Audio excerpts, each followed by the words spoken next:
of immigration into the United States. You heard about that last night. By pausing immigration, we'll help put unemployed Americans first in line for jobs. Donald Trump, the leader of the Republican Party, has played the old song and dance of conservative politics. The reason you're stuck with me tonight, though, is that, look, word has got out amongst the American-born comedians that you're a bit of a tough crowd. This is just another case of immigrants taking jobs that Americans don't want, sir. Comedian Craig Ferguson roasts the age-old boogeyman. The case was a solid case. In other words, presenting the case would be a solid case to the people. A solid case if there were WMD. Right, but the evidence showed that he had WMD. I'm not. Right. I mean, we're splitting hairs. Right. But sorry. An incredible moment where Bush just can't own the fact that he deceived the American public for the military-industrial complex. It's a great honor for me to be asked to speak here.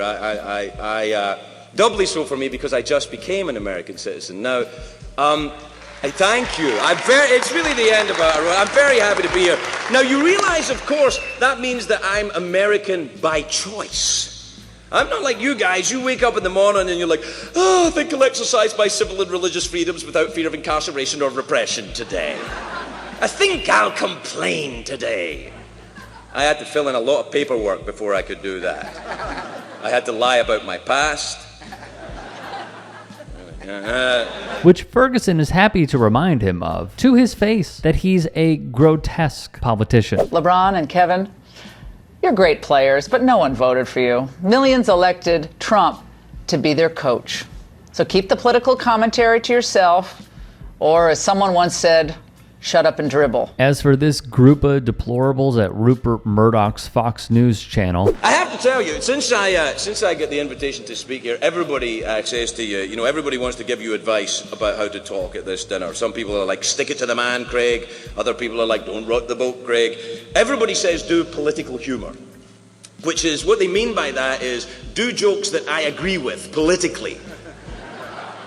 And I spoke to a lot of journalists about how I should speak up here, and everyone, all the journalists said, Craig, your duty is speak truth to power. That's what you do. You hold the truth up for everyone to see. That's your job, speak truth to power. And I'm sorry, I don't see it that way.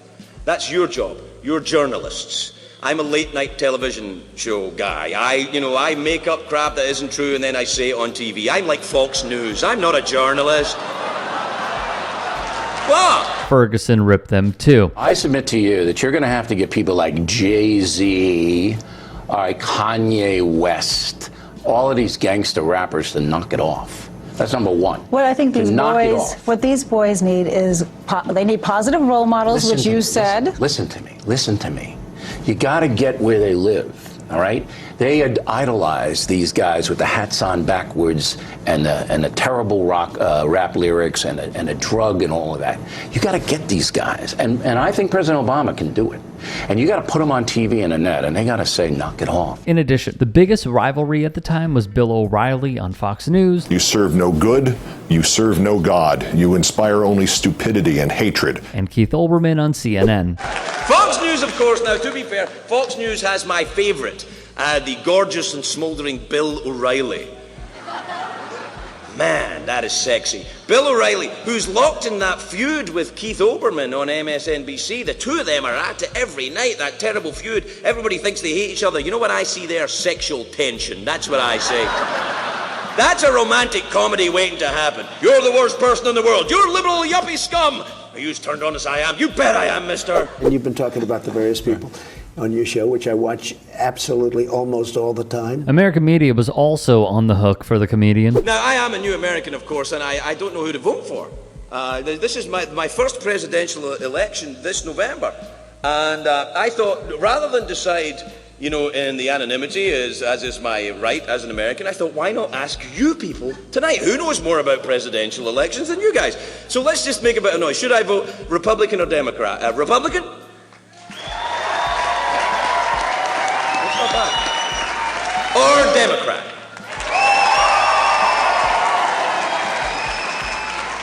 Well, I'd say that puts to bed the myth of liberal media bias, wouldn't you?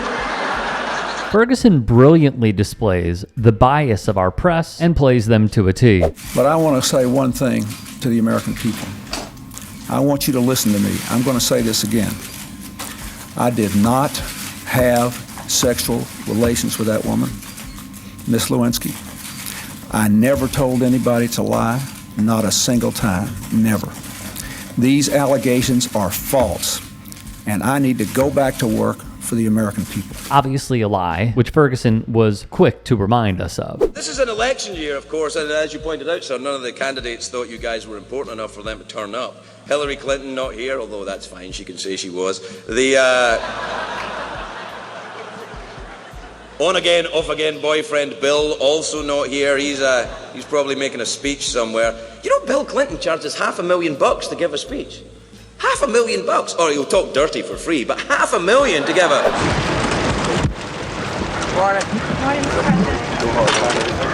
Yeah, I'm distressed to hear about the latest suicide bombers in Israel.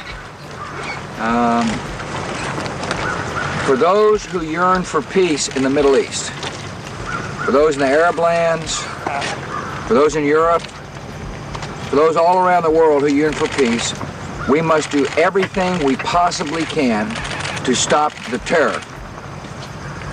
There are a few killers who want to stop the peace process that we have started, and we must not let them. For the sake of humanity, for the sake of the Palestinians who suffer, for the sake of the Israelis who are under attack, we must stop the terror. I call upon all nations to do everything they can to stop these terrorist killers. Thank you. Now watch this drive. Maybe one of the most laughable moments in the Bush presidency. The secondhand embarrassment just from watching this is felt. You are retiring as a young man, though, sir. You're retiring as a young man. What does a president do when he retires? You could look for a job with more vacation time. See what I did? See what I did? So no regrets about Iraq. I think we made exactly the right decisions. And then there's this ghoul, former Vice President Dick Cheney. Tonight, though, we mark the end of an era, sir. George W. Bush is leaving in 8 months. The Vice President is already moving out of his residence. It takes longer than you think to pack up an entire dungeon. You told me yourself. Honestly, could have gone way harder here. Has your relationship with the president frayed to the point that you are not going to support anything that he comes to you and asks? Why would you say something that stupid? Why would you ask something that dumb? Huh? Outside of a few moments, John McCain was the man that picked Sarah Palin as his VP in an attempt to take on Barack Obama. Ferguson had fun at his expense at the time. Another man who I think is a little too clean. I mean, all we've got on him, he's old. That's not really enough. He's old. I mean, we all know he risked his life in defense of this nation in Vietnam. Before that, the Vikings, they would be all over here if it wasn't for him. Pterodactyls, he fought them. Depending on your belief system, dinosaurs. I don't know. Earlier this year, though, there were rumblings that John McCain would not be able to run for president because he wasn't born in this country, which I think is really, that's not fair, because when John McCain was born, America hadn't been discovered. So I don't really think that works out. It will be a bittersweet day in January, sir. When you leave the White House. I remember 8 years ago when you said you were going to return dignity to the White House. And by the way, I thought you were fantastic on Deal or No Deal. That was just...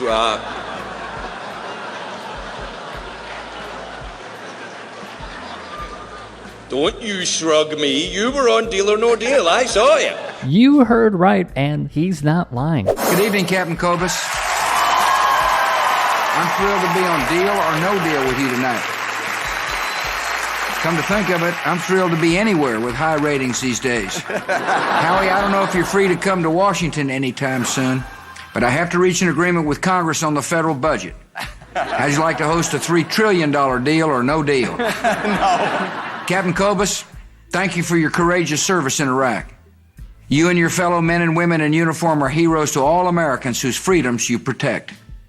Laura and I are rooting for you tonight, and good luck. How great is that? Thank you.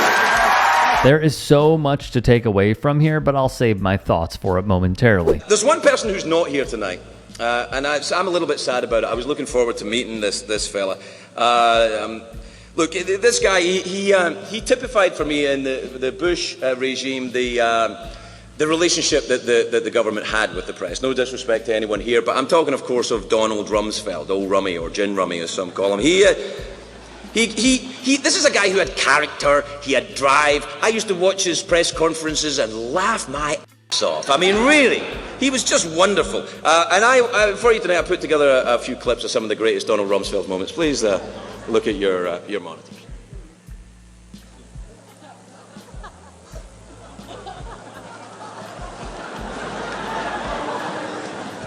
You've talked about it a lot from the podium. Larry DeRita said yesterday, When the Pentagon's recommendations initially came out, you had said that you hadn't made changes to those recommendations, if I recall correctly. And the message that many of us drew from that was that you wanted the Commission not to make major changes to that list. Traditionally, they've made about 15% changes on the closures, and they've questioned a number of things, including cost saving. Actually, General Myers made similar references to the failings of the insurgency, including their failure to garner public support. And yet, this far into the operation, the insurgency has managed to sustain itself. Does this suggest a lack of understanding on your part of what the insurgency is about? The great Donald Rumsfeld. I'm so sorry. I'm so sorry he's not here tonight. I'm not really. Yeah, I am. He's off. Donald is not here tonight. He's off writing his book, which apparently starts off really well but has no real end in sight. A fun moment here as well. Where to begin? First things first, please do become a channel member at youtube.com/TYT Sports. Your support is needed, and to support the network as a whole, go to tyt.com/join. If you could as well, follow me on Twitter, Instagram, and TikTok. As I look back on this, all I can think of is brilliant, but also left unfulfilled. Why? He made one small joke about Dick Cheney living in a dungeon. This man does not live in a dungeon. I believe, what's my man's name who played Batman? You know who I'm talking about. He played Dickie in The Fighter. If you have no idea, go back and watch his speech where he thanked, after they won for the movie VP, he thanked the devil for inspiration. That was a better joke than Craig Ferguson's. And it goes hand in hand with Ferguson going quite lenient, I would say, at George W. Bush. I truly do believe that when a comedian goes up there, it is the time to just let it fly. Let it loose. The Deal or No Deal chide was fun, but also harmless. Oh, you said that you were going to bring back dignity. By the way, I loved you on Deal or No Deal. It was fun. It wasn't going for the kill like Bush did with innocent Iraqis.